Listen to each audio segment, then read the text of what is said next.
da minha apresentação, mas pronto. Estamos gravando oficialmente, então é, é isso aí. O que é que vocês trazem aí?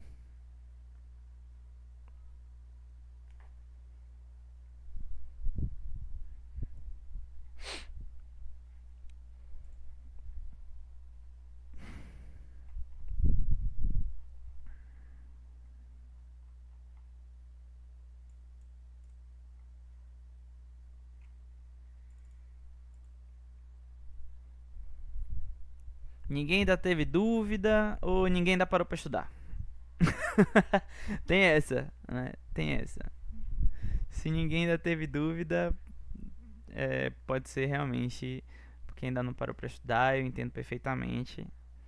É, mas alguma coisa, alguma anotação deve ter vindo. Se não veio, o que eu posso fazer é a gente começar a discutir sobre alguns tópicos. Mas aí, novamente, conto com a participação de vocês para esse momento.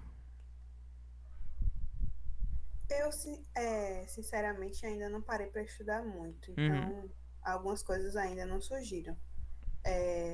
O que eu fiquei mais dúvida assim na aula, não dúvida, mas coisas que eu preciso relembrar são as definições de tantas definições que ele comentou de fármaco protótipo, candidato a fármaco, Hum. essas coisas. Eu entendi, mas não ficou super definido. Hum.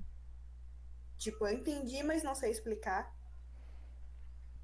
E a parte também de agonista, antagonista, inibidor e ativador, Uhum. que eu ainda também não parei para estudar a fundo. Então, pode ser que eu estudando eu vá tirar essa dúvida, mas só foi isso.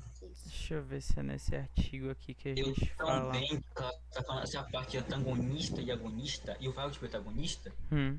eu pensei que todo mundo já sabia isso. E se eu Ah, não sabia, então eu fiquei estudando em casa. Porque entendi. desde o começo eu não entendi nada.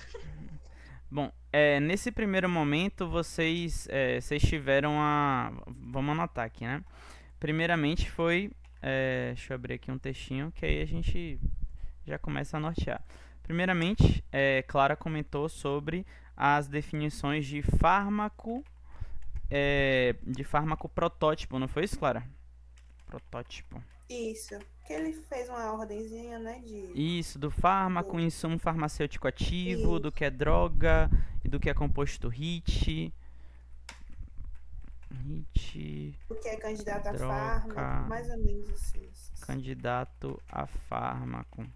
Tem esses termozinhos aqui é, que a gente pode debater.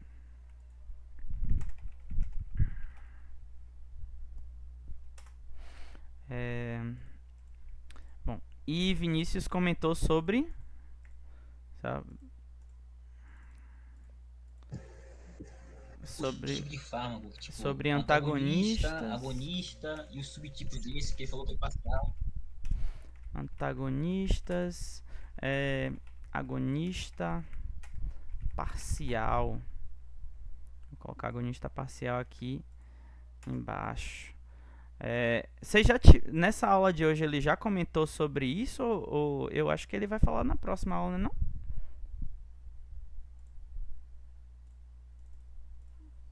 Ele já pediu os gráficos, as coisas já. Ah, Desde a já, aula, desde a aula passada, na verdade. pronto, já tô Desde a primeira ligado qual é semana a já. atividade que ele tá pedindo para vocês. Vou abrir aqui também um slide. Tem esse slide aqui. Nesse slide tem essa solicitação, né, da aula teórica que ele pede para vocês desenharem os gráficos dos agonistas, antagonistas e diferenciar, né? Acho que tem aqui no final. Cadê? Aqui, aqui para vocês desenharem. Pronto. Primeiramente vamos para a dúvida de Clara, né? Falar sobre essas classificações. Bom, a diferenciação entre um candidato a fármaco, HIT e protótipo é bem parecido, gente. Esses três aqui primeiros, eles são bem parecidos. Por quê? Porque durante o desenvolvimento de fármacos, né, muitas moléculas surgem. Algumas com atividade, outras sem atividade, outras com atividade muito baixa. Então, quando a gente tem, né, quando a gente faz uma pesquisa, principalmente observando, a gente faz uma pesquisa observando a estrutura química de uma molécula, a gente vai estar lá no desenvolvimento, vocês vão conhecer, né, quais são os termos, isso em aulas futuras, os termos para construir um modelo que vai fazer essa pesquisa, e uma molécula que se encaixa nesse modelo, na pesquisa que você está fazendo, ela é um acerto. HIT em inglês se traduz, né, como acerto. E acerto é o quê? Olha, nesse modelo que eu propus para procurar moléculas, né, eu acertei nessa aqui. Faz sentido para você essa lógica? Faz sentido. Isso é só um HIT. A gente sabe se esse HIT tem atividade ou não? Não. A gente não sabe muito bem como é que esse composto HIT funciona. Mas a gente sabe que ele vai, né, que mediante os estudos que formos fazendo in silico no computador, né, in vitro, né, e na bancada com células, né, ou então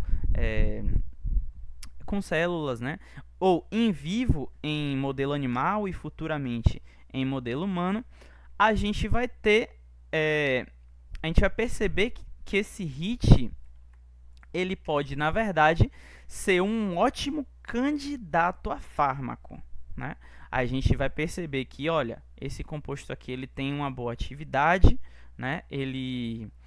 O IC50 dele, né, é baixo, ou o EC50 dele também é baixo, né? Eu preciso de uma pequena concentração do fármaco para gerar um efeito. Então, logo, o meu HIT ele já se torna um candidato, um bom candidato para eu continuar no desenvolvimento e trabalhando com essa molécula. Depois que eu já fiz estudo in silico no computador, depois que eu já fiz estudo in vitro com células, com chip, com tudo mais que a gente tiver de in vitro, né? Depois que eu fiz estudo com modelo animal em teste pré-clínico, fiz estudo com pacientes saudáveis de fase 1. Vamos lembrando ainda desses conceitos, né? Fiz estudo com paciente saudável, fiz estudo com paciente doente, fiz um estudo em larga escala e fui percebendo que essa molécula é boa. Ela é boa, com isso ela se traduz em quê? Né? Em química medicinal. Que essa molécula ela tem uma atividade considerável, toxicidade baixa, né? Então, se eu der para um paciente, ele não vai morrer. Então, aí, depois de tudo isso, ele vai ser convertido, né, por definição, agora a gente passa a chamar ele de protótipo, mas ele só é protótipo quando, né, ele está liderando uma nova classe. A exemplo, a gente tem o captopril, né? O captopril ele é dito como fármaco protótipo da classe dos inibidores da enzima conversora de angiotensina 2. Porque ele... Angiotensina 2 não, angiotensina 1. Porque ele foi o primeiro que surgiu nessa classe, né? Então, assim que finalizou-se o desenvolvimento por parte de um pesquisador brasileiro, né, o pesquisador Sérgio alguma coisa, não vou lembrar o sobrenome dele agora, vindo lá do veneno da jararaca, que ele encontrou uma molécula, ele encontrou um HIT, fez uma modificaçãozinha nessa molécula e percebeu que essa molécula é um bom candidato a fármaco. E aí, futuramente, estudando essa molécula, ele foi lá, patenteou o captopril, que é o fármaco protótipo. Entendeu? Deu para sacar essa lógica da transição entre as definições?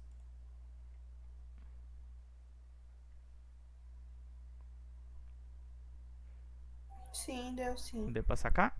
Pronto. E aí a outra definição, né, que é importante. Outras definições são importantes, né? Tipo a diferença entre um fármaco, né, e uma droga, né? A droga vai ser aquela substância que qualquer substância que tiver um efeito bioativo no corpo, né? Então aí a gente pode incluir cenosídeos do chá de sene, né? A gente pode incluir a dipirona, a gente pode incluir a cocaína, a gente pode incluir os canabinoides da maconha, né? Então todos eles vão ter algum efeito bioativo, mas aí para a gente diferenciar e falar só de substâncias que têm utilidade para prevenir, diagnosticar, tratar ou então aliviar, né, e realizar profilaxia, no caso de sintomas ou doença ou condição médica, aí a gente já está falando de fármaco, né? Aí a gente já está falando de insumo farmacêutico ativo, o também conhecido como IFA. Deixa eu colocar essa definição aqui, IFA. Beleza? Essa é a principal diferença. Outras pessoas entraram aí na reunião, né? Deixa eu aproveitar e dar uma boa noite. Deixa eu ver quem entrou. Stephanie entrou. Boa noite, Stephanie.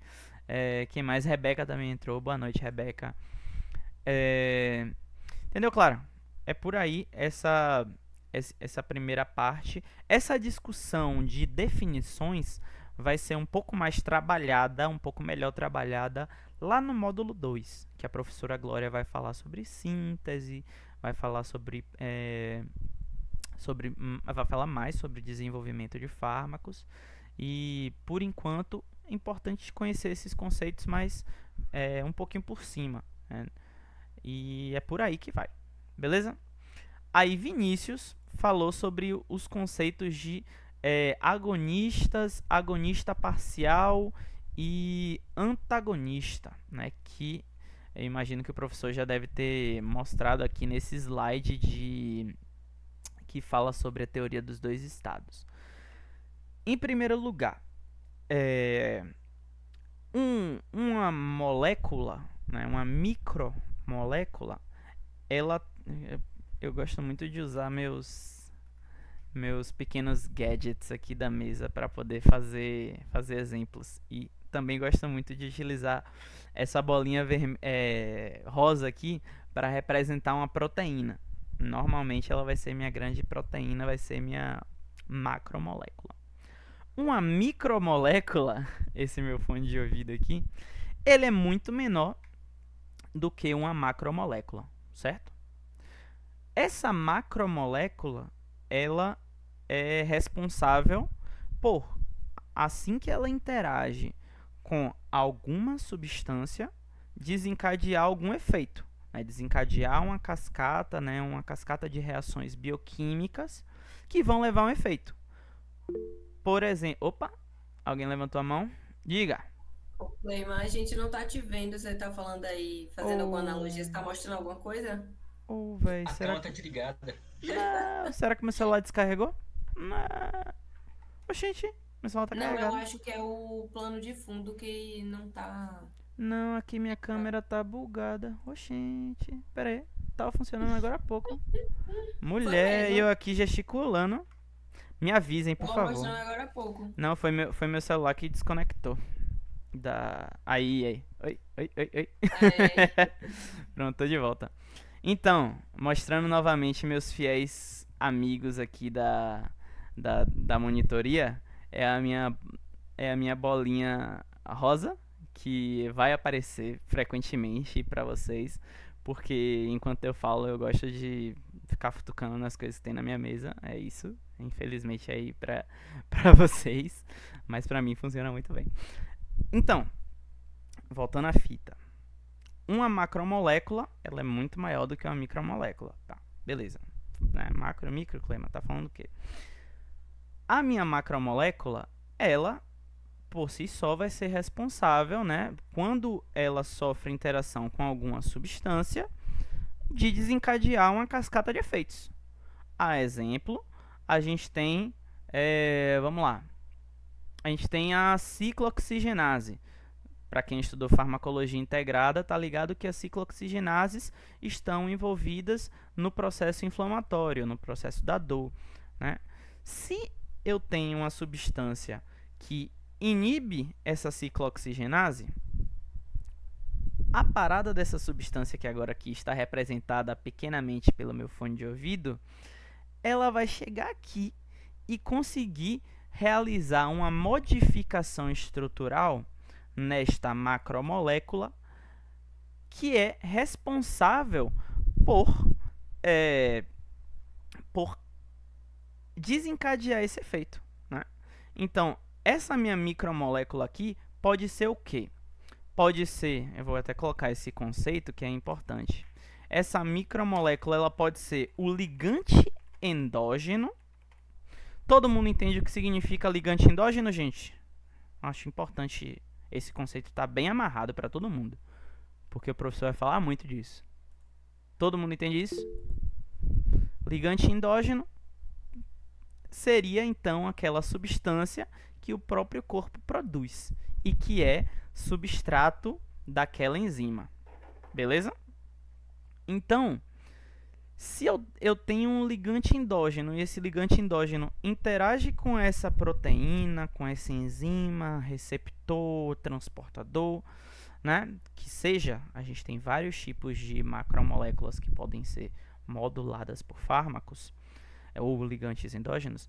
Então, vai promover essa atividade que a gente pode colocar entre aspas, natural, né? Essa atividade que é a esperada pelos mecanismos normais do corpo.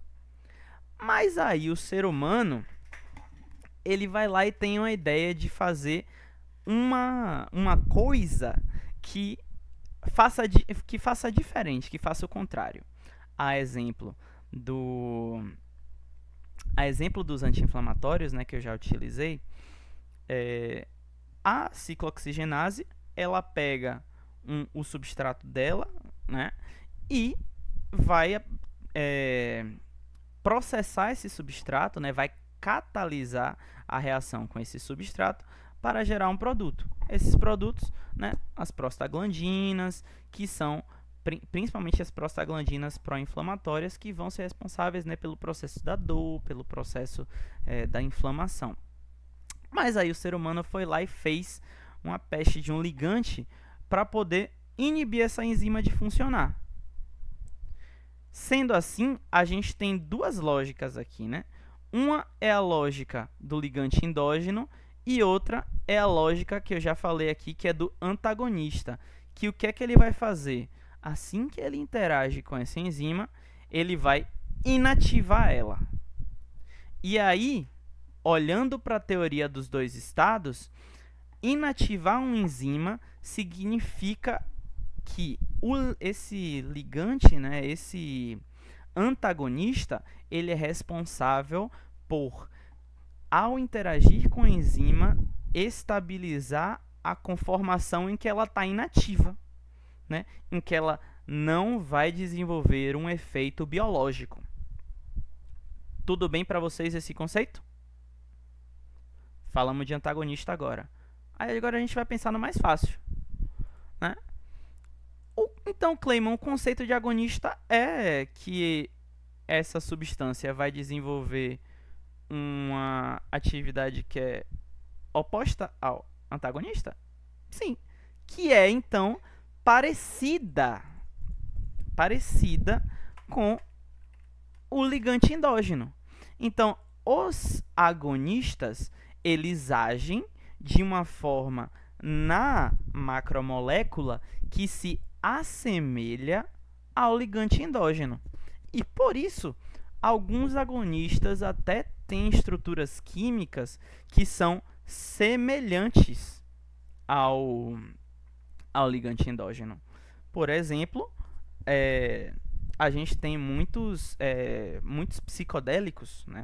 Agora falando de drogas, né? Não só de fármacos. A gente tem muitos psicodélicos que têm estruturas muito semelhantes à serotonina, né? E aí a gente já pega a visão, tipo, pô, se ele tem uma estrutura que é parecida com a da serotonina, quando ele entrar em contato, né? Quando ele for interagir com o receptor de serotonina, ele deve desenvolver uma atividade que é parecida com a atividade da serotonina. E a serotonina é o quê? Ligante endógeno. Então, esse é o conceito de agonista, né? É aquela micromolécula exógena de fora do corpo que eu tomei, né? Que eu fingi aqui que eu tomei, e que vai, né, desenvolver um efeito farmacológico semelhante ao ligante endógeno. Perfeito? Enquanto o antagonista vai desenvolver um efeito oposto ao ligante endógeno. Perfeito, gente? Deu para sacar essa grande diferença aqui entre agonista e antagonista? Hein, Vinícius? Diga aí. Beleza. Sim, muito obrigado. Não. Mas Aí o agora... agonista parcial é o que mesmo? Pronto. O que é uma coisa parcial? Me responda aí. O que é uma coisa parcial?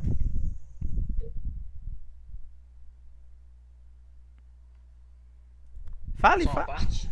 É só uma parte. É isso aí. Uma coisa que eu vou dar dica, eu vou dar uma dica para vocês aqui na QF. O nome já diz muita coisa. Vocês vão me ver falando isso o tempo todo, né? Que Clayman falou o nome de uma estratégia de modificação molecular que faz isso, aquilo, e o nome da estratégia é rigidificação. O nome já diz muita coisa. O que é rigidificar? Tornar rígido. O que é ser um agonista parcial?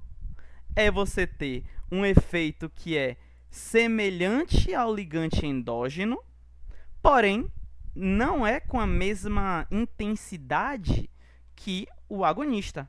Então, o agonista parcial, ele é um agonista mais fraco.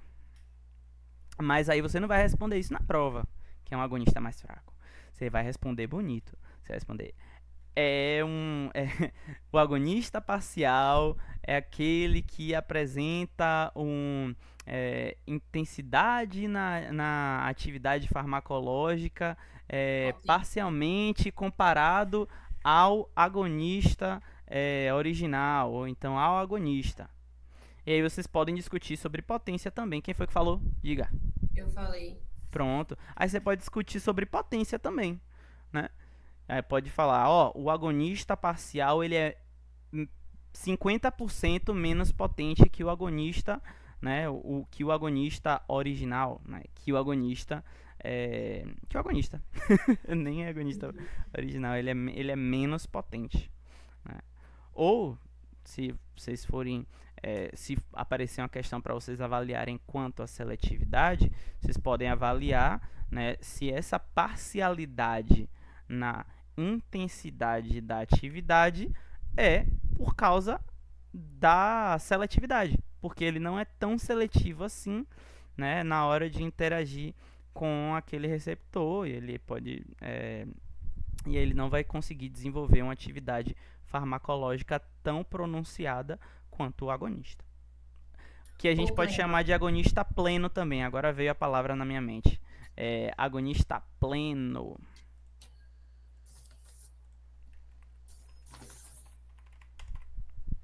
Pronto. Diga, Stephanie. Você tocou aí em seletividade. Teria como você desenvolver um pouco mais sobre isso? Hoje a gente pegou na aula sobre índice de seletividade. Eu não sei se fui eu que me dissociei, mas eu realmente não tinha escutado isso na aula. Índice de seletividade?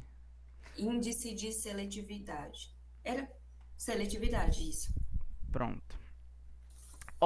Seletividade, quando a gente fala de fármaco, né, a gente vai falar sobre ele ser capaz de se ligar bem numa proteína específica, né, numa macromolécula específica. Significa, né, que ele é muito mais específico, muito mais focado para uma só. Então, quanto mais seletivo, né, melhor o índice de seletividade dele. Esse é um termo que eu não lembro nem dele ter comentado anteriormente. Deixa eu ver se... ele devia estar querendo falar sobre IC50, né? IC50, não era não? Tem certeza? Não. Ele falou que tinha relação com o KD, com sobre a constante de dissociação. Era sobre isso? Era. Pronto. Isso aí, na verdade, a gente fala sobre afinidade. Diga. Vou contextualizar. Ele deu uma questão sobre antagonistas para receptores de CB1 e CB2. Conheço essa questão. Você tem o print dessa questão aí? Que aí eu boto aqui. Eu não tenho. Quem tiver aí, manda no grupo da monitoria que eu boto aqui na... Que eu boto aqui na tela. Eu não tinha visto, não. Que mandaram aqui.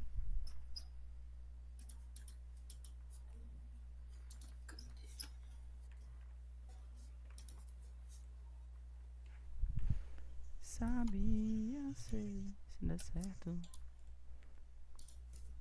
Aqui, achei. Depois a gente vai falar sobre isso aqui. Não vou dar esse dever aqui de casa pronta na mão de vocês, porque isso aqui é pra vocês construírem. Mas eu recomendo muito que vocês façam, porque cai na prova. Tô fazendo, a gente pode tirar... Cai? Você Cai, pode ver cai. o nosso depois? Posso dar uma olhada, mas, novamente, esse é um exercício que vocês precisam fazer. Beleza? Já tá lá no grupo? Pronto, perfeito. É o mesmo exercício do semestre passado, sempre aparece. Ele colocou como índice de seletividade. Ele sempre muda essa questão, acho isso engraçado. No meu semestre era completamente diferente. Aqui, deixa eu projetar essa questão. Que aí todo mundo pode ver, né?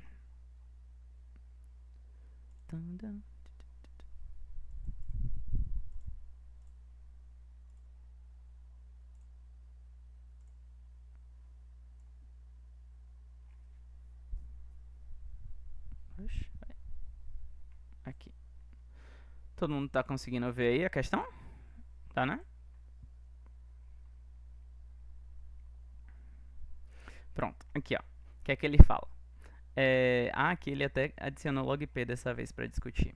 O estudo dos receptores canabinoides que o subtipo 1 CB1 está associado à obesidade e efeitos psicotrópicos, né, enquanto o subtipo CB2 somente é expresso em locais inflamados, limitando essa ação e não está associado à dependência, né. De posse destas informações, iniciou-se a busca de antagonistas canabinoides para o tratamento da obesidade. Neste processo, os seguintes derivados do composto protótipo foram sintetizados e avaliados. Deixa eu ver se aqui está melhorzinho até. Aqui, o que é que a gente já tem de informação, né? Ele quer que a gente avalie aquele associado a tratamento de obesidade.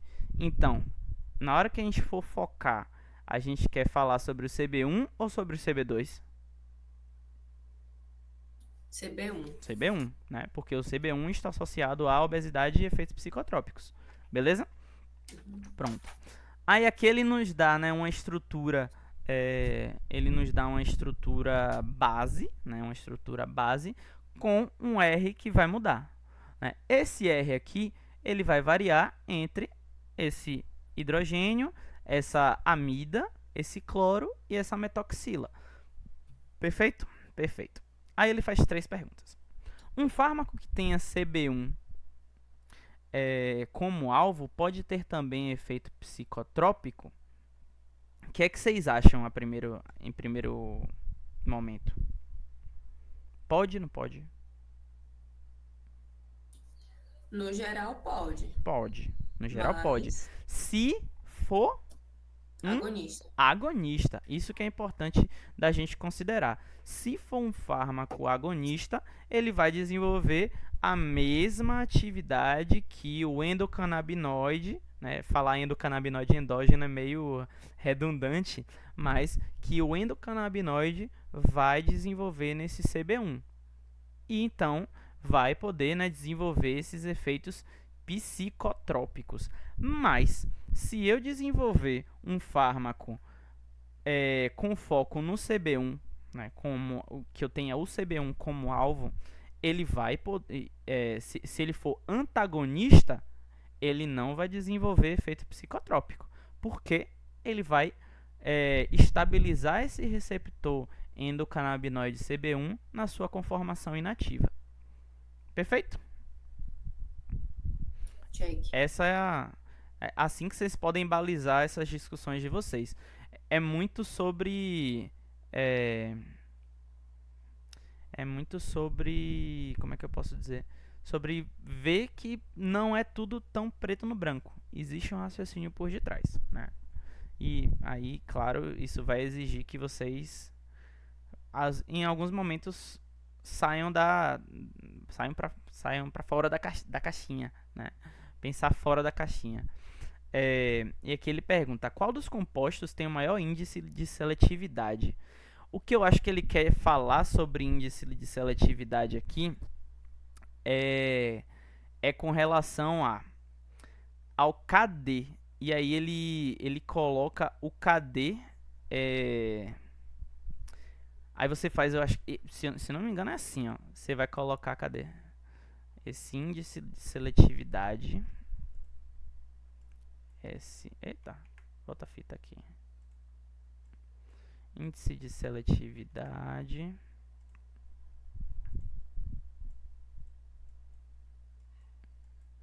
vai ser igual a o KD daqui, vai ser o KD de 1 sobre o KD de 2. Aqui no caso, você vai avaliar o que é que ele está avaliando exatamente. É só eu olhar aqui. Para CB1. Então, diga. Na verdade é o contrário. Não, aí no caso eu vou olhar aqui, ó, porque ele quer considerar o CB1, né? Então aqui a gente no caso colocaria o CB1 embaixo. Se fosse o CB2, aí a gente jogaria o CB2 para baixo. Deixa eu pegar aqui a borrachinha. Aí.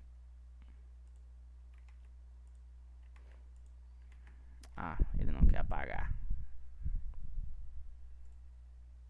CB2 sobre CB1, ou sobre KD1. E aí, fazendo essa proporção, a gente vai conseguir descobrir quem desses aqui tem uma melhor relação entre os receptores.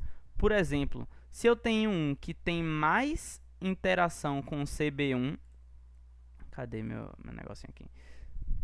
Se eu tenho um que tem mais interação com o CB1, então esse número daqui de baixo ele vai ser maior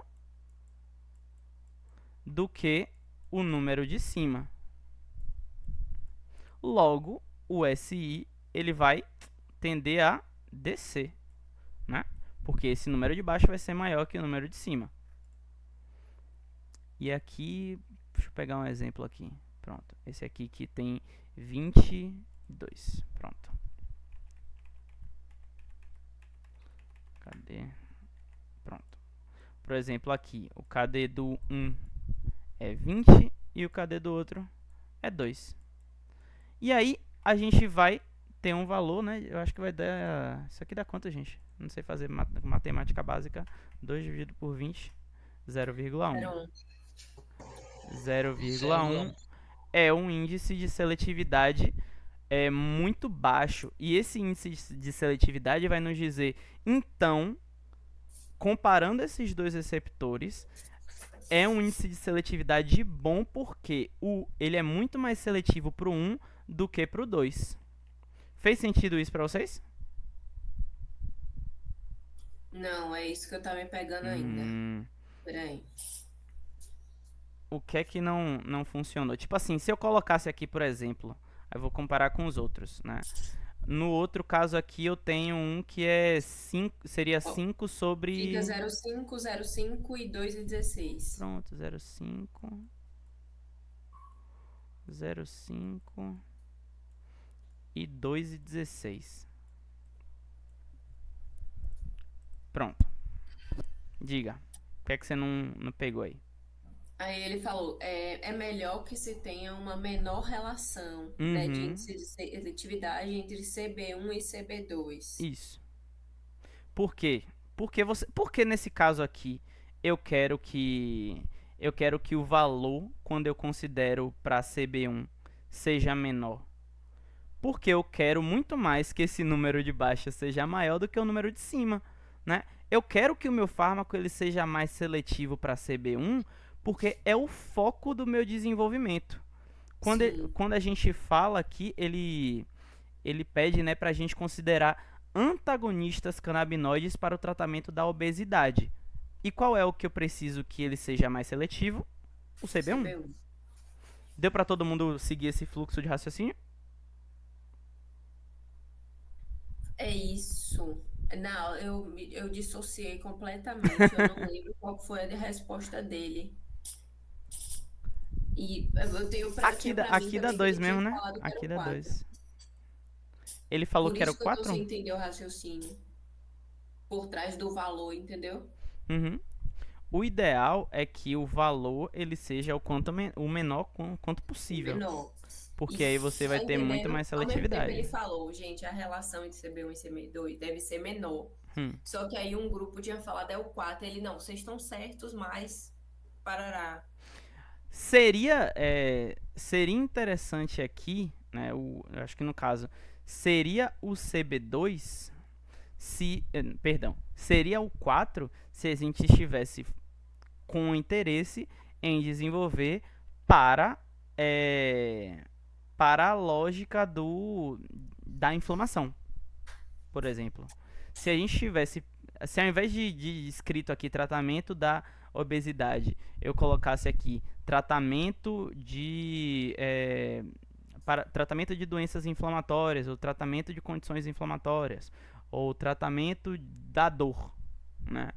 Da dor nociceptiva, né? Que é aquela dor associada à inflamação e tal. Então aí a gente precisaria focar o CB2, porque ele está associado à inflamação e, né, associado à dor também, porque a dor é um dos sinais cardinais da inflamação. Beleza? Eu não acho que seria esse aqui, não. Eu acho que a resposta melhor e correta é essa aqui.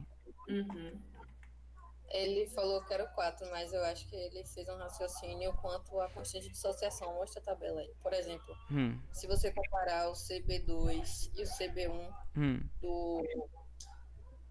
desse 4 aqui, você vê que a constante de dissociação do CB2 no 4 ela tá alta. Isso significa que ele tá mais, tipo assim... Ele é mais seletivo para CB2. É isso que esse gráfico aqui quer nos dizer. Que esse gráfico não, essa tabela. É mais seletivo? Quanto mais alto o KD? Pera aí, agora eu buguei. É porque o KD, o KD é quando for menor, é que aí a gente diz que quanto menor, melhor. É isso. Eu tô bugando aqui, meu Deus do céu. No caso de IC50, que quanto menor, melhor. Enfim, eu lembro que o professor falou algo sobre isso, sobre essa correlação entre ter a constante de dissociação, comparando o CB2 do fármaco 4 com o CB1 do fármaco 4, vendo que ele tinha mais que 2,16 e sendo assim, tipo assim, sendo assim selecionado, algo dessa forma. Ele colocou. Nesse caso aqui, o que eu responderia, já que a pergunta é para CB1, eu responderia que o melhor deles aqui é esse aqui. Mas, novamente, essa é uma resposta por grupo de prática e, claro, vocês podem tirar essa dúvida com o professor. Na questão 3, ele pergunta assim, qual dos derivados é o melhor protótipo para o tratamento da dor? Aí aqui eu escolheria o 4. Nesse caso aqui eu escolheria o 4, não tem nem o que pensar sobre os outros. Por quê? Na verdade, deixa eu pensar aqui. Tratamento da dor... CB2 é que é... Na verdade, não. Deixa eu me retratar aqui. Por que eu não escolheria o 4? Né? Porque eu vejo que o IC50 para... o IC50 desse 2 para o CB2 é 15. IC50 é interessante que eu tenha valores o quanto menores quanto possíveis, que aí eu vou ter uma indicação, um indicativo maior de potência, né? Eu vou ter um indicativo maior de que eu preciso de pouquinho daquele fármaco para inibir 50% daquela população de receptores. É isso que o IC50 significa. Nesse caso aqui, esse 15, né, é muito menor do que o 100 que está no 4. Minha lógica seria por essa via aí.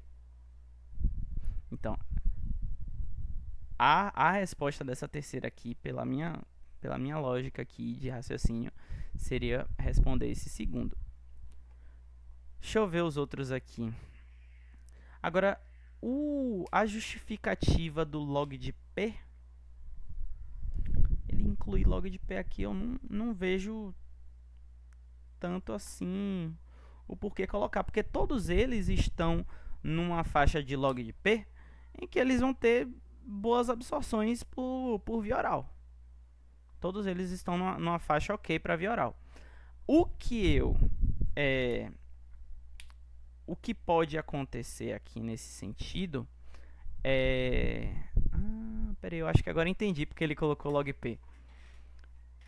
Ele chegou a comentar com vocês sobre a faixa ótima de log P para fármacos com efeito central? Sim. Que é entre 2 e 4. 2 e 4. 2,0 a 4,0. Algum desses aqui está muito longe dessa faixa? Não. Então, em tese, todos esses aqui conseguiriam atravessar a barreira hematoencefálica. Esse 1,9 aqui seria o que seria mais limítrofe, né? Aí teria, né, que ter algum estudo para avaliar se realmente atravessa ou se não atravessa. Mas pela potência dele ser consideravelmente maior que as dos demais, então a gente imagina que ele ainda consegue ultrapassar tranquilamente a barreira hematoencefálica. E é por aí essa atividade, mas eu ainda não vejo grandes discussões associadas ao log P.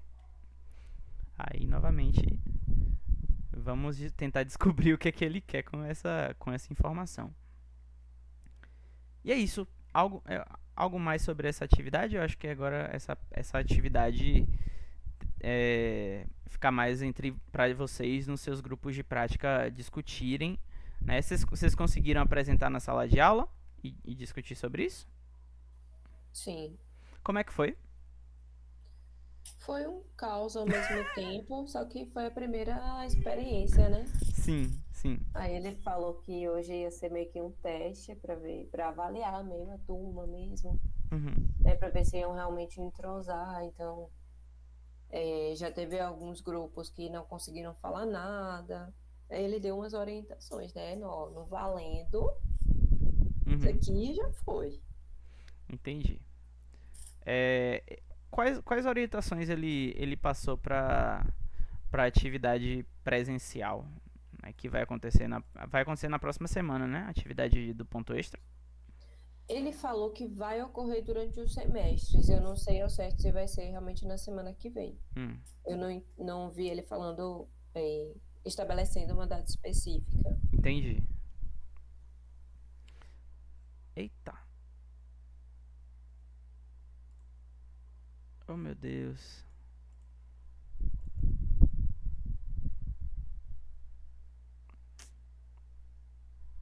O juiz.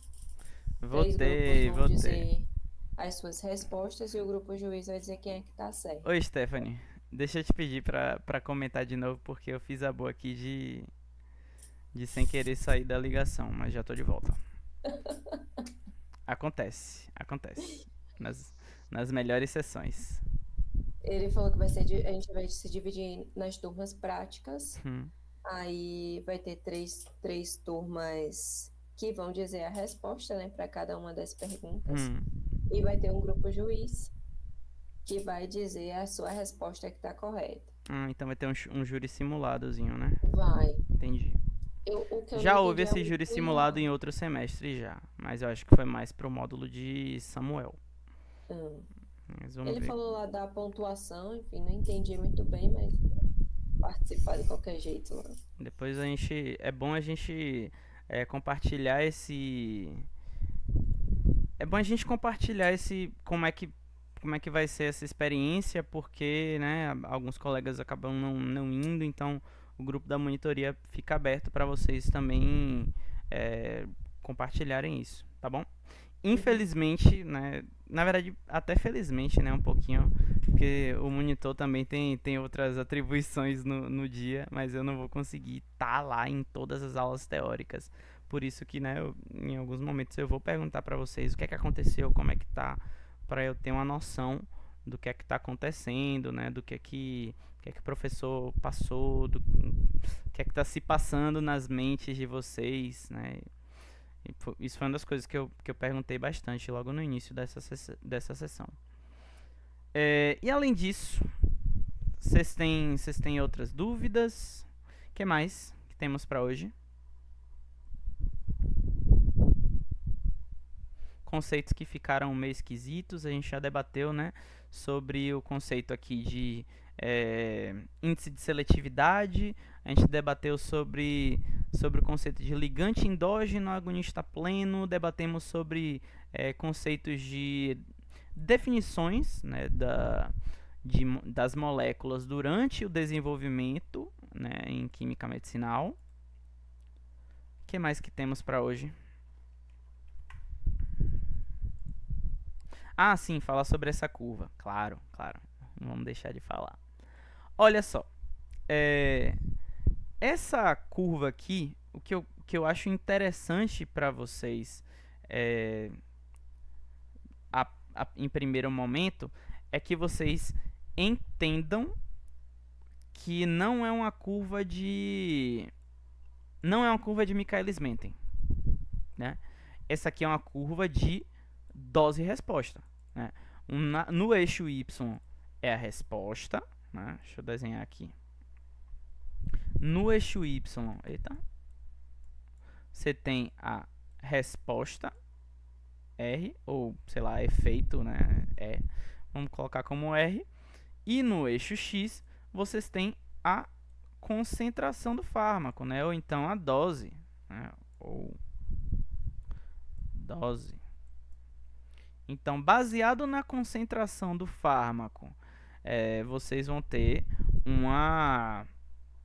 vocês podem desenhar, né, logo enquanto administração por via endovenosa, eu acho que vai facilitar, né, essa compreensão de vocês.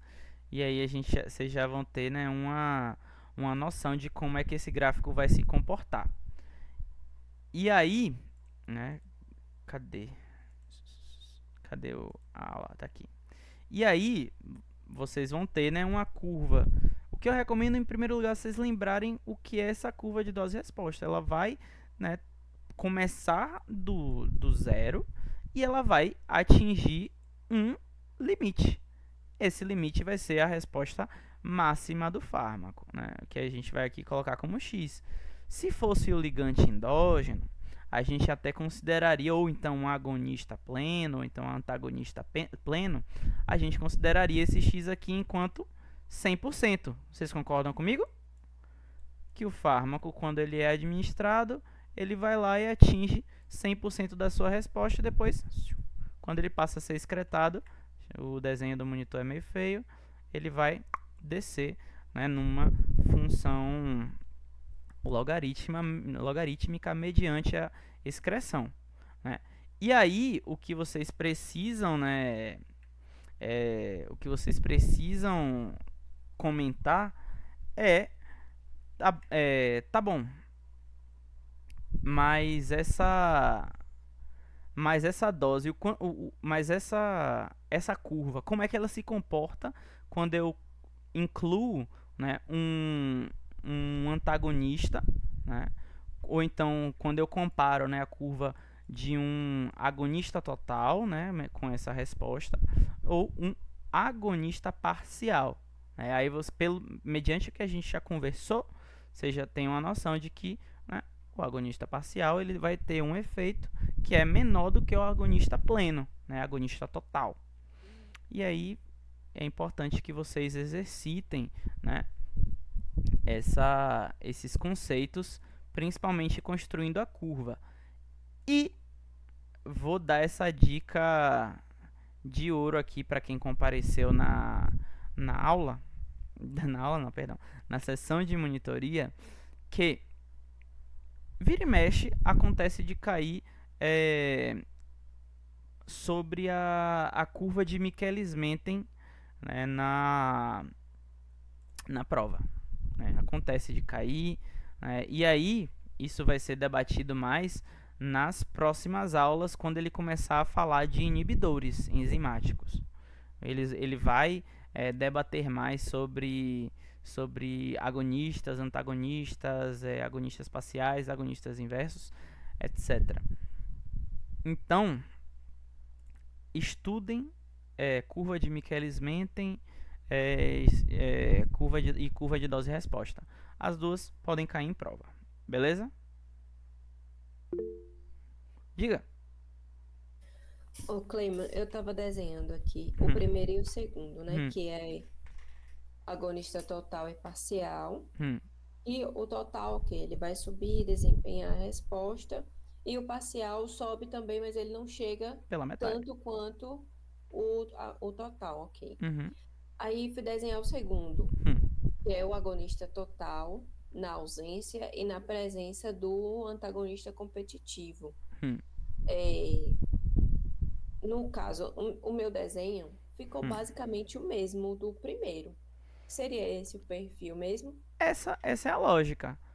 Essa é a lógica. O que eu recomendo é vocês tentarem, né, fazer isso antes da aula, né, que ele vai falar sobre competição, né, sobre inibidores competitivos, não competitivos, incompetitivos, mas é por aí mesmo essa lógica, né? Porque quando você coloca um antagonista competitivo, ele vai fazer o quê? Ele vai competir com o sítio, né, o mesmo sítio em que o substrato, né, o agonista, ele seria, ele ocuparia. Então, a resposta ela vai variar mediante a dose. Ela vai ser menor. Mas aí não vai importar, tipo, o que é que acontece? Se você por exemplo, se você aumentasse a concentração do agonista nessa situação em que você tem um antagonista competitivo, você conseguiria ainda assim ter uma resposta? Ou não? Deu pra entender? Não, entra na questão do platô, não é isso? Entra na questão do platô? Como assim? Vamos elaborar aí pra todo mundo. Sim. Por mais que vá colocando mais agonista, ele vai... o antagonista que está ali, a quantidade que tem de receptor para o antagonista, meio que é como se fosse mais deslocado para o antagonista do que para o agonista. Isso aí. Então, para eu ter aquela... Mas na verdade, assim, a lógica é, para eu ter aquela mesma resposta de antes, eu precisaria de uma concentração maior, né, de substrato. E aí vocês vão lembrar, né, lá do Michaelis-Menten. Mas aí, para você ter... Mesmo que você aumente a concentração de agonista, você... Só se você, né, só se o agonista for mais seletivo, e aí ele vai conseguir jogar um antagonista competitivo pro lado e ocupar esse sítio por ter mais afinidade. Mas aí a gente já vai avaliar outros quesitos, né? Outras questões, que é a afinidade. Beleza? Aí aqui a gente tem um não competitivo também. O que é que o não competitivo faz? Alguém lembra? No caso dele, o não competitivo, não é isso? Nesse caso, o agonista, o equilíbrio é deslocado para o agonista. Então, ele retorna a resposta biológica, a resposta total, a potência total. Como é que ele retorna a potência total se você tem um agonista? Pensa aí. O antagonista, não é isso? Como é que você consegue potência total se você tem um antagonista lá? Você não vai ter potência total.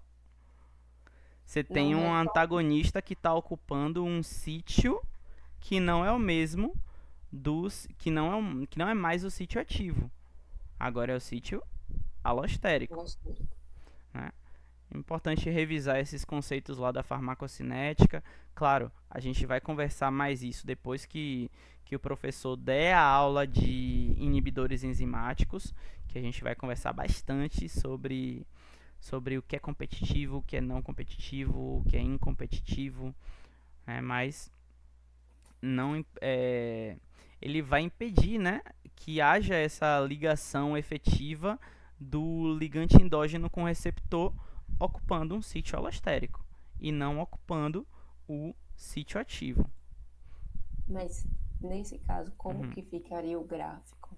Quem vai me dizer é você. Eu lhe mando aqui agora. Como ficou? Quem vai me dizer é você. Como ficou o do agonista com o competitivo e o não competitivo, como eu pensei nesse raciocínio que eu te falei agora.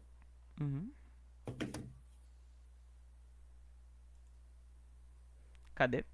Vou mandar agora.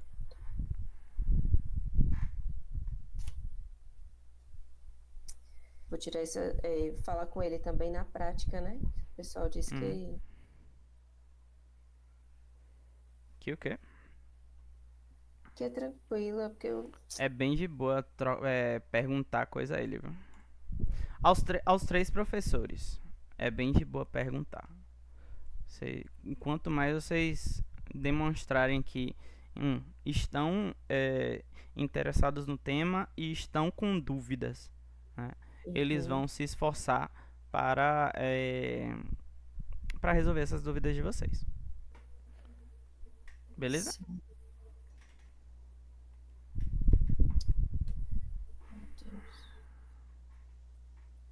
Acho que isso principalmente Castilho. Castilho gosta muito quando a galera participa, quando a galera tem dúvida, né? Quando a galera vem mesmo com vontade, assim, porque esse é o modo dele de ensinar.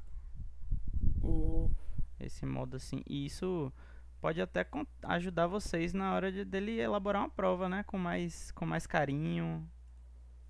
Semestre passado ele gostou bastante da turma. Gente, eu mandei no WhatsApp. Entendi. Agora, me diga. Entendi. Esse primeiro que você desenhou, que tá de cabeça pra baixo, seria qual? É porque tá de cabeça pra baixo. Oxa, a foto foi de cabeça pra baixo. Desculpa. Não, só dizer. Não competitivo. Não competitivo. Pronto. E o de baixo seria? Competitivo. O competitivo. Pronto. Que aí você tem uma diminuição da resposta. E, né, pra você ter uma resposta, você tem que aumentar bastante a concentração.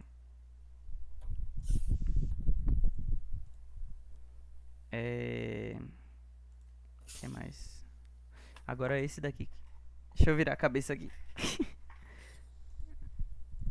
Você se importa se eu botar aqui no Canva? Pode colocar, pra mim tá tranquilo. Pronto. Resposta biológica X, agonista total na ausência A e na presença B. Aqui, o A seria esse daqui de cima, correto? O A, para a gente contextualizar, seria o agonista total na ausência.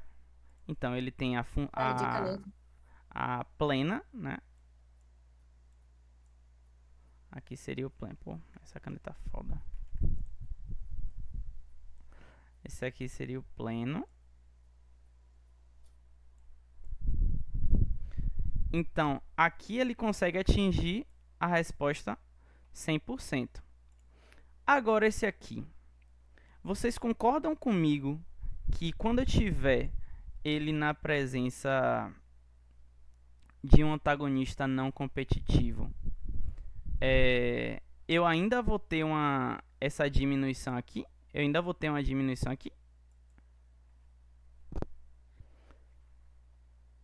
Por quê? Se eu aumento a dose,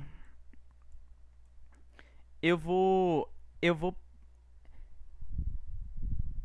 ainda vou ter uma... Como é que eu posso falar isso? Eu ainda vou ter uma diminuição do efeito, né, do agonista. Só que aí, para eu ter esse efeito, eu vou ter que aumentar a dose. Então, acho que ele ficaria aqui embaixo.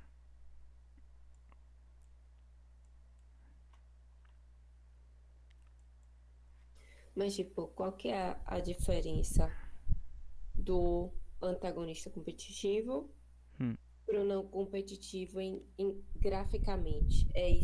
Tá sendo essa a minha dificuldade, entendeu? Entendi. Eu vou deixar pra gente debater mais esse tema dos antagonistas competitivos, não competitivos e incompetitivos pra depois da aula da semana que vem. Porque aí eu acho que a gente vai conseguir consolidar melhor essas informações, lembrar de Michaelis Menten e tal, e aí conseguir debater também melhor. Beleza? Tranquilo, tudo bem. Só um último, que é o do agonista inverso na presença na ausência do agonista parcial. Como é que seria a curva do agonista inverso? Alguém aí chuta? Ele vai a curva é para baixo. Pronto. O S é para baixo. Boa. O S é para baixo. Então, ao invés o S ele vai ser, né? Nesse jeitão. E aí, como seria o outro? Diga. Matheus. Né, que eu ia dar um palpite do agonista inverso, que ele falou na aula que é para baixo, mas não consegue atingir o 100%, né, de eficácia. Não conseguiria atingir o 100%, mas aí a gente não coloquei números aqui, né? A gente tá só dando o perfil da curva, o esboço da curva.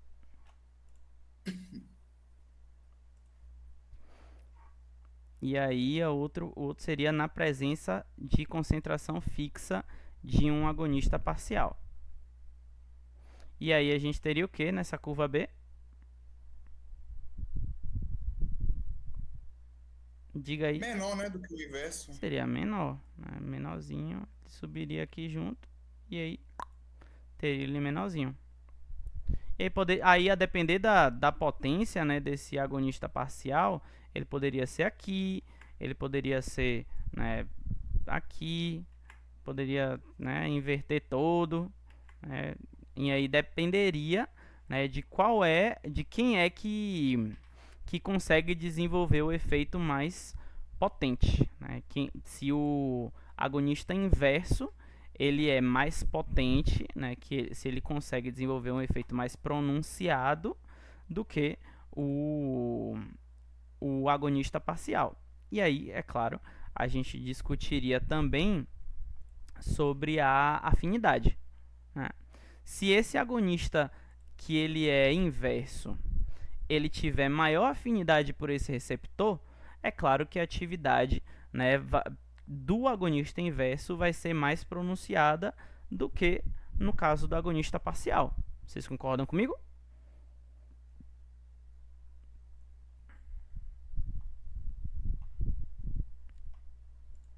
Sim, não? Repetir, por favor, Cleima. Pronto. Como, deixa eu ver, o nome dele, Matheus, falou, né? A curva ela vai ser menorzinha quando eu tenho a presença do agonista parcial nessa lógica, né? Então, se estou colocando aqui, né, uma situação hipotética, se esse agonista ele tem mais afinidade pelo receptor, né, do que esse daqui, quem é que vai ter uma ação, na verdade, melhor dizendo, se o antagonista inverso, vou chamar ele de AI, se esse aqui ele gosta muito mais de ficar coladinho com o receptor, tem mais afinidade de formar, né, o complexo receptor mais aí, do que o antagonista parcial, AP. Vou colocar até pequenininho a seta aqui para formar o AIAPR. Então, a ação mais pronunciada seria de quem? Seria do antagonista parcial ou seria do antagonista... Seria do agonista parcial ou do agonista inverso? Seria de quem?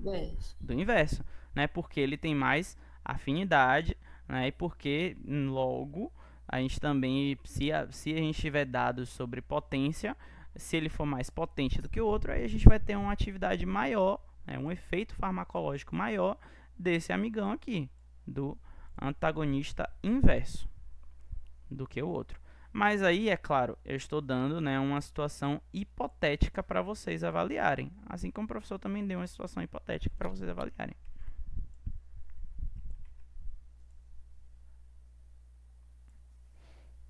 Beleza? Mais algo, gente? Isso aqui vou deixar para a gente comentar. Espero que vocês também façam essas curvas.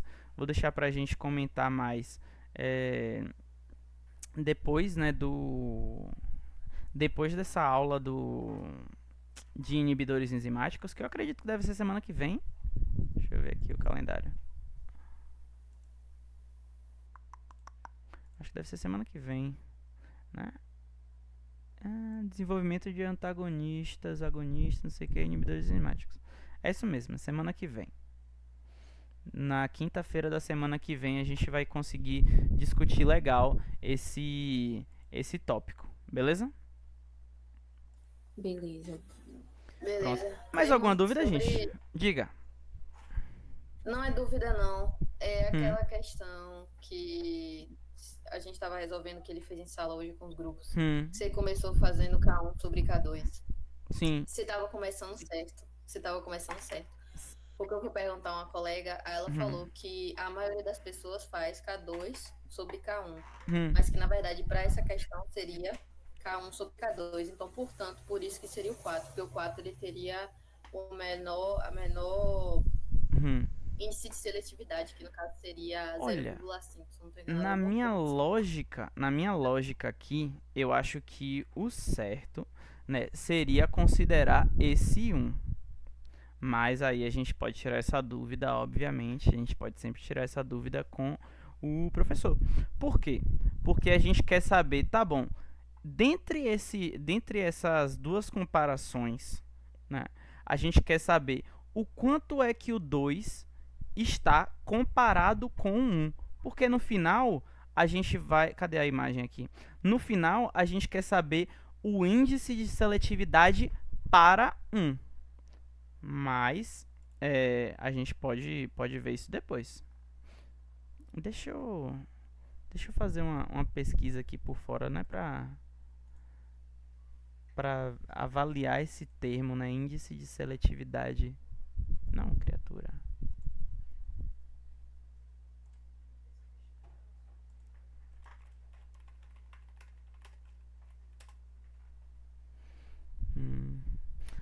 Ele fala sobre se a razão entre as citotoxicidade e atividade. Em alguns lugares ele fala como a razão entre C50 e não razão entre KD. Então talvez nem seja para considerar o KD. Isso tô em artigo da Fiocruz aqui, tá, gente? Na verdade, falou que era KD mesmo. Ele falou que não é IC e era que era KD? Engraçado. Ele falou que era KD. Aqui, ó.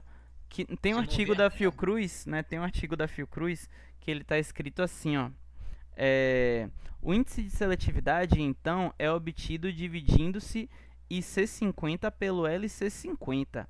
Quanto maior esta razão, mais seletiva a droga é para aqui ele está falando para um parasita específico. Ele não está falando entre receptores.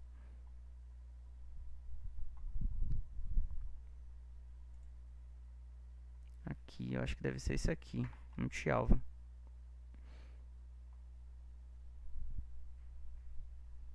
Deixa eu ver.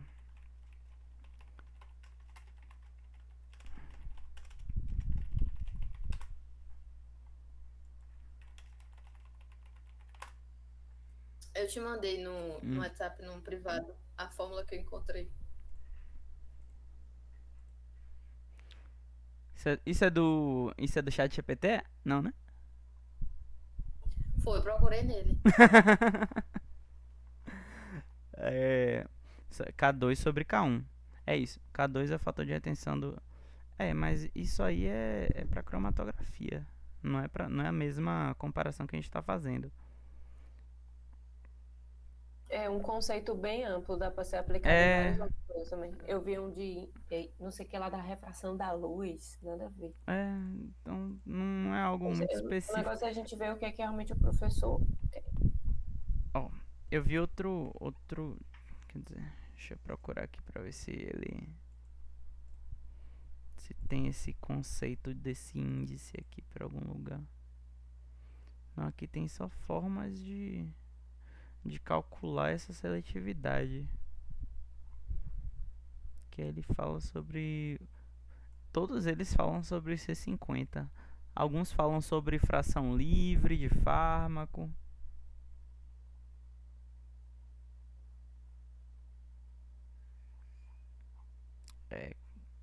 Diferenciado, viu?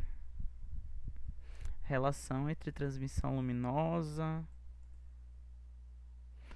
Eu, sendo vocês e como serei eu mesmo, tirarei essa dúvida pessoalmente com o professor na próxima segunda-feira, porque realmente é um conceito novo para mim, que ele não trabalhou nem no semestre passado, nem no semestre que eu fiz a disciplina. Então, coisas mudaram. Então vou atrás para descobrir o que é isso aí. Se é 1/2, se é o que a gente quer averiguar sobre o outro. Minha lógica seria esse, né? O CB1, perdão, seria o CB2 sobre o CB1. A minha lógica seria essa. Mas o que importa é a gente tirar dúvida com quem tá assumindo a disciplina, né? Vou deixar registrado aqui.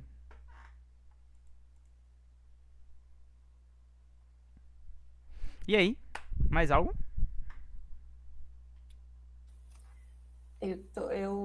Tenho questões sobre aquele log P, PKA, mas é porque eu ainda não revi a aula. Eu não vou saber nem o que perguntar. Assim, se perguntar só pra gente render aí, né? Até o horário das 9, tá valendo. O que você acha que não ficou assim muito, muito legal na hora de compreender em sala? Não, eu me embolei realmente nos ácidos e bases, no o grupo ácido, o grupo básico. Eu acho isso interessante a gente falar. Que ele faz.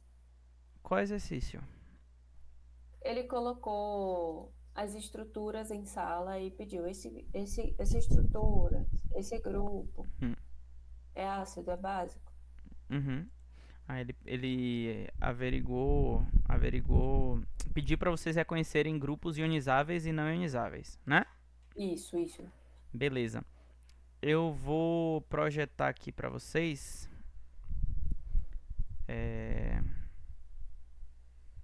Deixa eu puxar aqui. Projetar aqui para vocês, eu acho que deve estar guardadinho aqui. Revisão.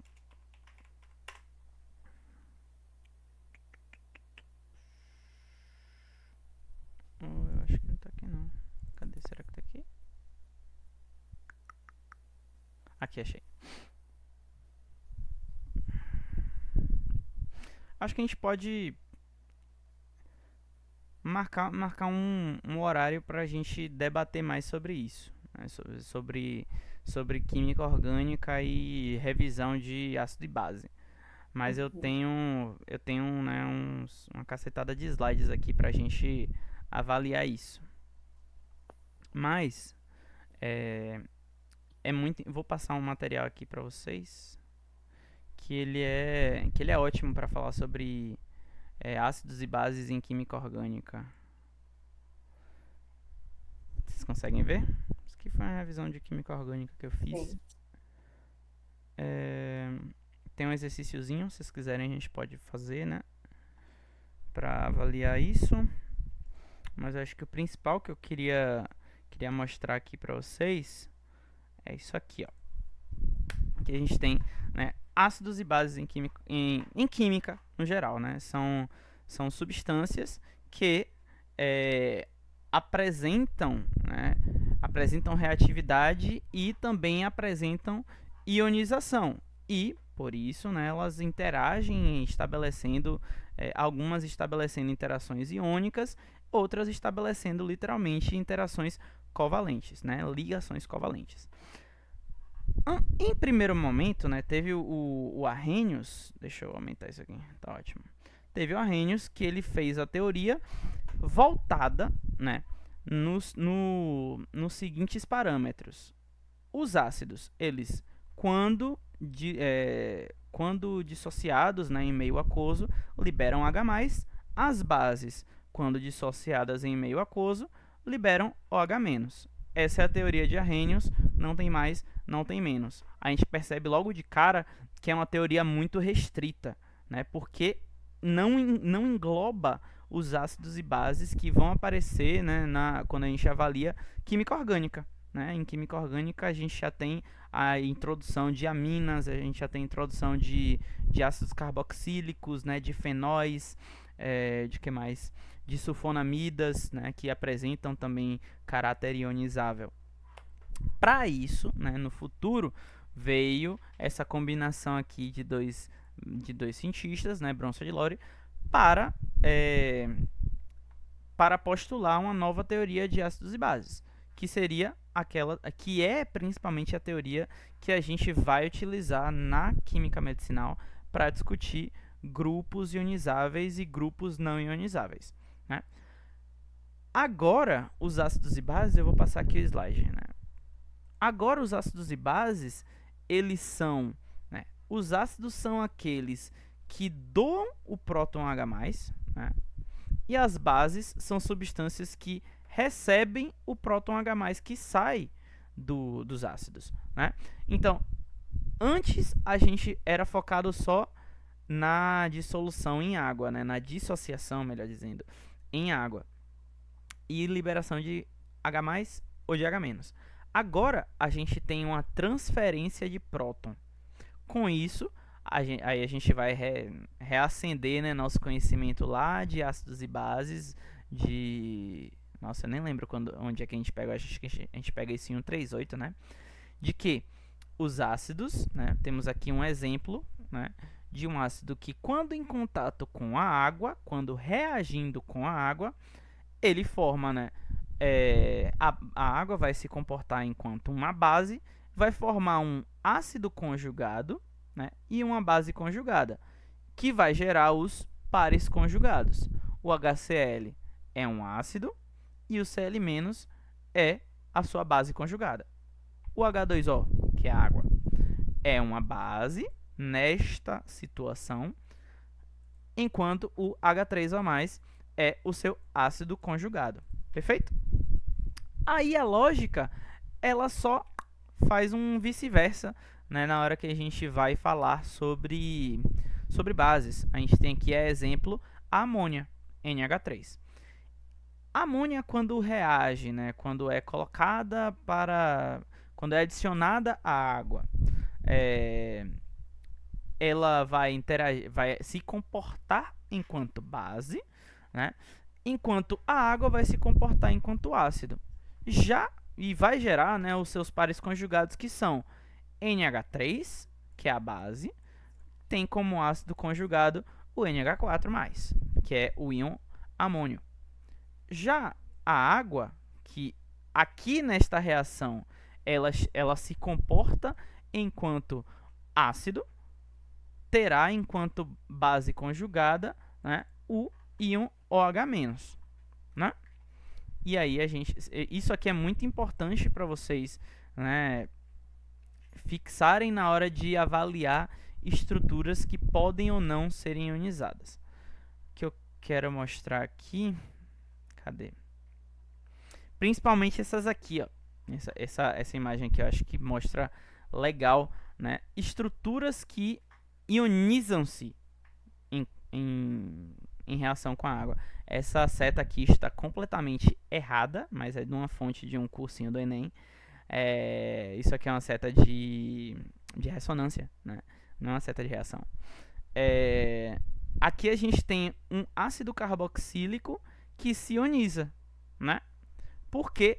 Porque ele libera íon H+, e vai gerar, né, a sua base conjugada, que nesta situação aqui a gente está falando do ácido acético, que vai gerar enquanto íon, né, como base conjugada, o íon acetato. Perfeito? Outro que a gente ainda considera enquanto ácido em química orgânica, né, mas muito mais fraco do que os ácidos carboxílicos, são os fenóis. Eles têm uma força muito fraca, né? Ou seja, eles se ionizam muito fracamente. Os fenóis, eles têm essa capacidade de, ao liberar o íon H+, estabilizar, né, essa base conjugada, e por isso consegue até ser uma base conjugada, né, por isso até consegue ser, na verdade, voltando à fita, consegue até ser um ácido orgânico razoavelmente considerável, mas ainda muito fraco. E aí aqui a gente tem os valores de Ka, né? Para o ácido carboxílico, a gente tem um valor de Ka de 10 a menos 5, né? Ele se ioniza, mas não é muito, porque a maioria dos ácidos carboxílicos são ácidos fracos. Já o fenol, ele está na casa do 10 a menos 10, né? Então ele se ioniza muito, muito menos ainda. Quando a gente compara, então, com o etanol, a gente percebe que essa ionização, no caso do etanol, ela é ínfima. No caso dos álcoois, né, ela é ínfima. Está na casa do 10 a menos 16. Né? Você vai ter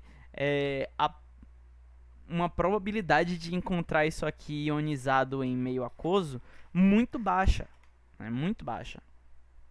E aí, né, eu acho que a gente vai conseguir debater sobre Ka e pKa melhor na semana que vem, depois que a gente passar pela prática de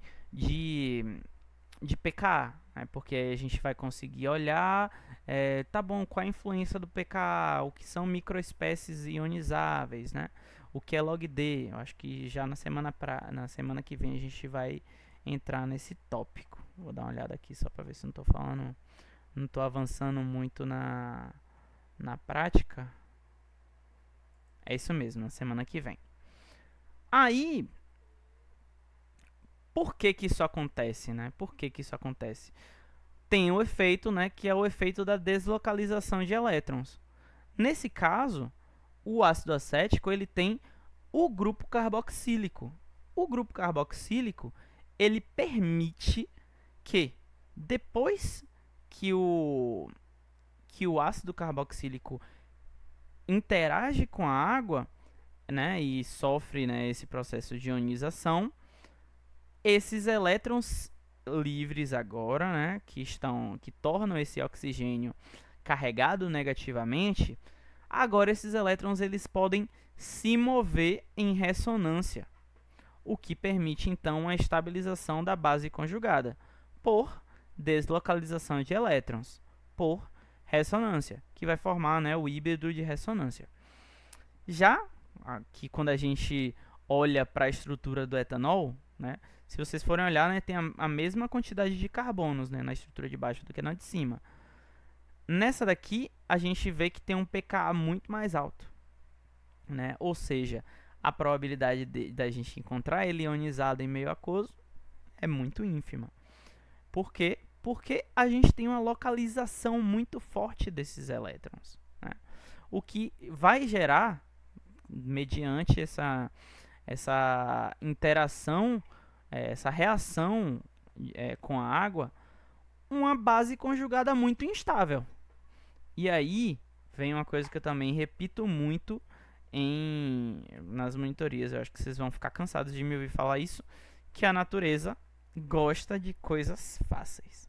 A natureza não gosta de coisas instáveis. O que são coisas instáveis, né? São eventos termodinamicamente desfavoráveis. Me digam aí, qual desses dois aqui são mais termodinamicamente favoráveis? O de cima ou de baixo?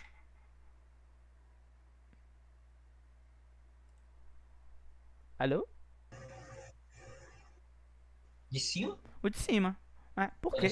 Porque eu tenho a formação da ressonância, né? Por isso, esse ácido carboxílico, ele é muito mais, né? Ele é muito mais forte. Ele é um ácido mais forte quando eu comparo com o etanol. Importante a gente ter essa noção também de força de ácido, né? De que um ácido, para ele ser considerado forte, né, ele tem que ter assim que ele interage com a água, né, assim que ele é dissociado, ele se dissocia 100%. Nessa reação que eu mostrei aqui, né, o ácido clorídrico, assim que interage com a água, assim que reage com a água, ele vai se ionizar 100% em água. Então ele é um ácido forte. O hidróxido de sódio, quando ele interage com a água, ele vai se ionizar 100% no meio, né? Então você sempre vai encontrar espécies totalmente ionizadas, né? Você vai encontrar Na+, OH-. Já no caso dos ácidos carboxílicos, né, e dos fenóis, e também quando a gente... melhor dizendo, já no caso dos ácidos fracos e bases fracas, a gente vai encontrar essas substâncias parcialmente ionizadas no meio, né? A gente vai encontrar uma parte dela ainda neutra ou não ionizada, né? Entendam esses termos como sinônimos neste sentido. E outra parte vai estar ionizada ou carregada, né? Beleza? Deu pra sacar essa parte de ácido base. Eu tenho um exercíciozinho aqui, era para ter mais, mas tem um exercíciozinho aqui pra gente tentar exercitar, né, essa parte do ácido de base. Eu vou puxar o slide de verdade aqui, que eu tenho mais exercícios. Dá pra gente fazer isso aqui. Acho que vai ser legal pra vocês.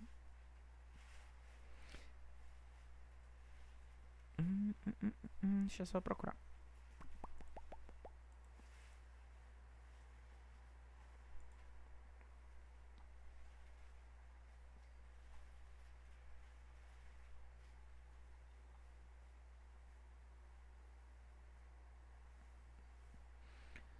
Cadê, criatura?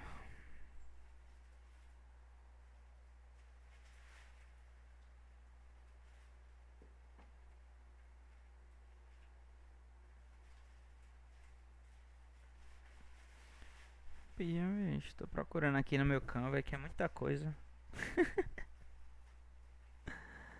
Cadê? Neurotransmissores, não é isso aqui não.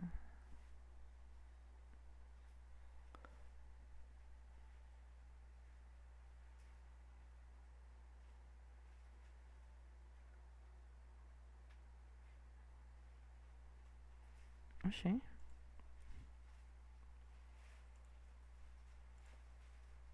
Aqui, achei.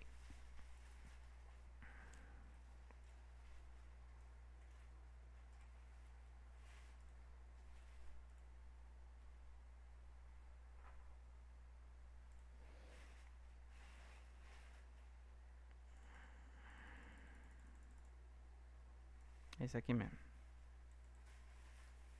Já dei as respostas aí. Vamos lá. Só pra gente encerrar essa parte, né? Pra gente fazer um exercício e nas próximas discussões, né? Isso até vai preparar vocês pra aula prática. Eu acho que vai ajudar na compreensão do que é um ácido, do que é uma base, segundo o Bronsted-Lowry, né? E o que é um ácido, que é uma base orgânica, né? Tem esse aqui, né? Alguém lê aí, Iva? Já falei demais por hoje. A água participa em reações com diversas espécies químicas, o que faz com que ela seja empregada como solvente e reagente. Além disso, ela toma parte em muitos processos, formando espécies intermediárias e mais reativas. Então, de acordo com a teoria de ácidos e bases de Bronsted-Lowry, a classificação correta da água nessas equações 1, 2 e 3 é, respectivamente. E aí, gente, antes da gente dar o voto final, né? Queria saber de vocês. Vocês acham que é A? Vocês acham que é B? Vocês acham que é C? O que é que vocês acham? Tem a resposta no próximo slide. No primeiro, é aquilo de doar ou receber elétron. Isso. Elétron não. Íon H+. Próton. Isso, prótons. Elétron é Lewis. Vamos esquecer de Lewis por enquanto. E No só primeiro falar de ali, próton. A água está recebendo prótons. Uhum. Então ela vai se comportar como ácido ou base? Recebendo base. Pronto. Tá bom. Mais alguém aí? No 2.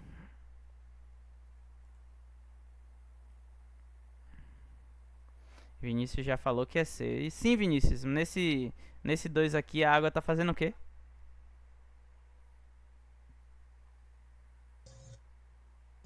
Tá doando próton. Doando próton. Tá doando, servindo como um ácido. Um ácido. Tá bom. E aí, no terceiro...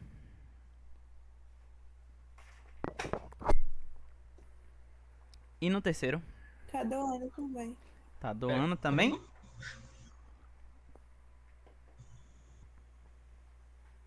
Aí, tá doando, aí é um ácido. E aí? Vamos decidir? A água tá doando, tá recebendo, não sei. A estequiometria tá estranha. Tá estranha? Tá mesmo. A estequiometria tá errada, na verdade. Mas isso é uma questão do FGV. Vamos desconsiderar a estequiometria e só considerar a formação das espécies. Doando, né? Logo, então a resposta seria a B, né? Na primeira, ela recebe um próton H+. Na segunda, ela doa um próton H+. Na terceira, ela doa um próton H+. Né? Falar próton H+, até parece meio redundante, né? Íon H+. Né? Então, base, ácido, ácido. Beleza, gente? Uhum. Deu pra todo mundo pegar essa lógica aí? Sim. Aqui a gente ainda tá na química inorgânica. Agora vamos complicar. Ui. Mas aqui é mais simples do que parece. Ai, Jesus. É mais simples do que parece. Alguém lê aí, pra gente pensar. É do Enem, tá? Isso aí. As águas subterrâneas têm sido contaminadas pelo uso de pesticidas na agricultura. Entre as várias substâncias usualmente encontradas, algumas são apresentadas na figura.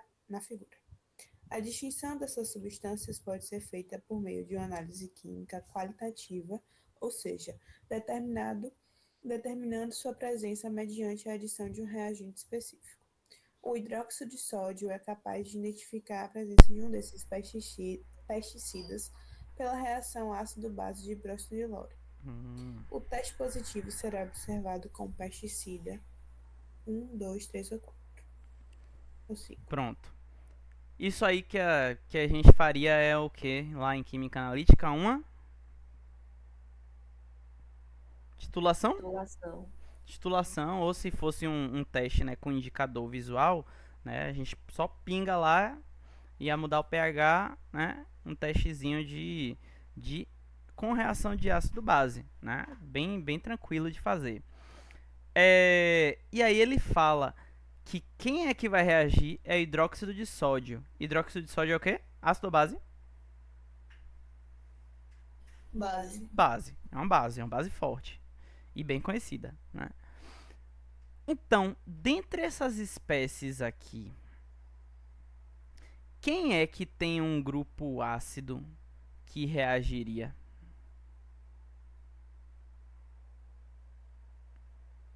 E aí? Pela reação ácido-base. O fenol do terceiro? Temos aí um bom palpite. Todo mundo concorda com isso? Quem é que acha diferente? Eu não sei, eu acho diferente. Eu pensei no 2. Por que o 2?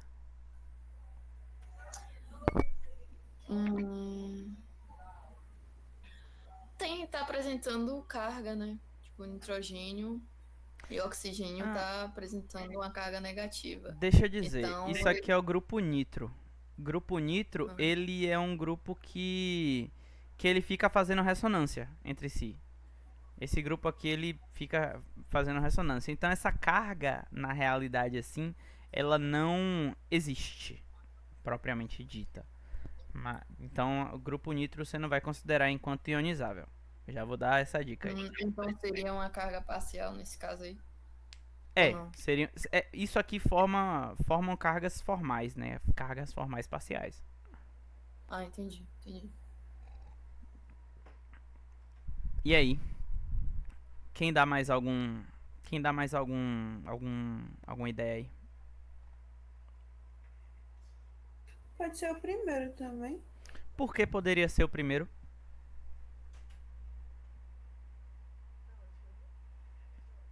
Ninguém falou desses nitrogênios, né? Você explicou hoje a amida, né? Eu acho que é amida. Isso é amida, sim. O no par caso de aí elétrons, acho que é a carbamida. o par de elétrons do nitrogênio estaria em ressonância com a carbonila. E aí esse hidrogênio seria ácido, ou seja, ele poderia doar para o hidróxido de sódio. Esse hidrogênio é realmente acidão assim? Não, seria pouco. E o que é que reagiria legal assim com o hidróxido de sódio? O melhor dos ácidos que nós temos aí é o fenol, né? O fenol realmente, Vinícius aí teve a melhor ideia, né? Que foi realmente dos fenóis que tem essa característica ácida dessa perda, né? dos hidrogênios da hidroxila fenólica. No caso das amidas, esse caso aqui é de uma, se não me falha a memória, isso aqui é uma carbamida. Ó, carbamida, não é não? Imagem da estrutura. Aqui, carbamida. No caso das carbamidas, elas são muito pouco... Cadê? Oh, meu Deus. Elas são muito pouco... Ah, eu não tô mostrando pra vocês, né? Ô, gente. Mas é isso mesmo, isso aqui é uma carbamida. Né? Esse aqui. Elas são muito pouco ácidas, né? Teria algum nível de ionização, mas muito pouco, que se a gente for colocar isso a título de ionização, né, de um fármaco, para que eu tivesse a ionização dessa amida aqui, eu precisaria de pHs muito baixos, né? Eu precisaria de pHs, né, que muito provavelmente nem existiriam dentro do corpo humano, seriam ainda menores do que os pHs, o pH estomacal, né?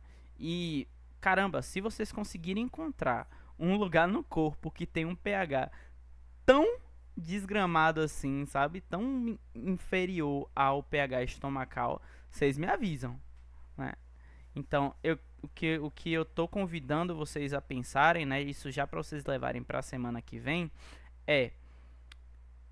os grupos que a gente vai considerar como ionizáveis vão ser aqueles que tiverem pKas, né, numa faixa razoável de pH e numa faixa razoável de valor que se compare com pH, né? Vocês vão levar isso aí para a semana que vem, aí na semana que vem vocês me dizem se isso fez algum sentido para vocês ou não. Só guardem essa informação, que aí vocês vão trabalhar isso na prática. E sim, fenóis, né, apresentam caráter ácido. Por fim, a última questão é essa aqui. O propranolol é um fármaco pouco solúvel em água, utilizado no tratamento de algumas doenças cardiovasculares. Quando essa substância é tratada com quantidade estequiométrica de um ácido de Bronsted Lowry, o grupamento de maior basicidade reage com o próton, levando à formação de um derivado solúvel em água, né? Aí ele me pergunta assim: o ácido de Bronsted Lowry vai reagir com quem? Esse aí tá fácil. Com grupamento amina. Com grupamento amina. Por que com grupamento amina? Porque tem par de elétron disponível para receber o próton. Perfeito. A amina, né, é bem aqui, né, o que está escrito. Ela vai atuar enquanto base de Bronsted Lowry, né, e vai receber esse próton do ácido de Bronsted Lowry, fazendo então tornando, né, esse grupo que está logo nessa parte, quase na parte terminal da molécula, né, um grupo ionizável. Beleza? Essas são só questões, né, para estimular vocês a pensarem sobre ionização em química orgânica. Clayman, são só esses grupos? Não. Mas os principais que teremos... Deixa eu puxar aqui. Os principais que teremos são esses aqui, ó. O fenol, ele pode se comportar como um ácido. O ácido carboxílico, né? O ácido carboxílico aqui representado também. As sulfonamidas também têm caráter ácido, né? Porque esse hidrogênio ele pode ser doado enquanto próton e vai ter uma ressonância aqui bem grande para estabilizar essa carga positiva que fica no nitrogênio, né? E como base, a gente vai considerar principalmente as aminas alifáticas, né? Que são as aminas que não estão inseridas, que não são aromáticas, né? Algumas aminas cíclicas, elas têm um pKa assim considerável, né, que vai caracterizar elas enquanto básicas, mas algumas, por exemplo, essas daqui da pirimidina mesmo, elas têm uma... Como é que eu posso dizer? Um grau de ionização muito, muito ínfimo, né? Então, muito provavelmente você vai ter muita dificuldade para encontrar um pH no corpo humano que faça essa substância ser ionizada, né?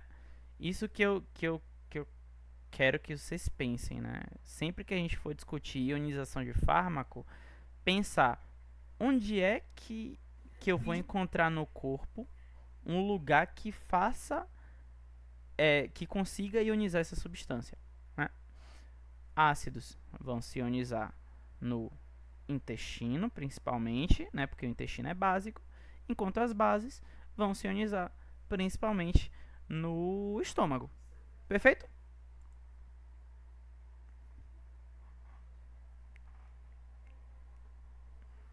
É isso aí. Eu acho que por hoje, gente, né, a gente chegou no nosso horário.